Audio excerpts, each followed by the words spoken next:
સુરતમાં તસ્કરો પોલીસને પડકાર ફેંકતા હોય તે રીતે ફરીથી ચોરીની ઘટનાને અંજામ આપ્યો છે। ઉમરા પોલીસ મથક વિસ્તારમાં જ્વેલર્સની દુકાનમાં ત્રાટકીને તસ્કરોએ ચોરીની ઘટનાને અંજામ આપ્યો છે। ચોરીની ઘટના અંગે જાણ થતાં જ પોલીસના ઉચ્ચ અધિકારીઓએ ઘટના સ્થળે પહોંચીને વધુ તપાસ હાથ ધરી છે।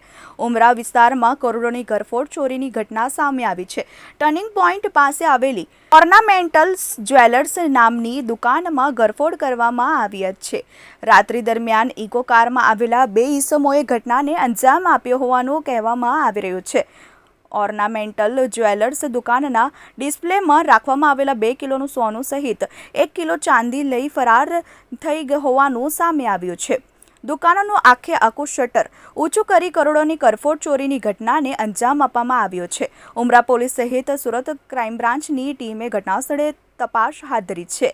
સીસીટીવી ફૂટેજમાં સમગ્ર ઘટના કેદ થઈ હતી, જો કે તસ્કરો ડીવીઆર પણ લઈ ફરાર થઈ ગયા છે।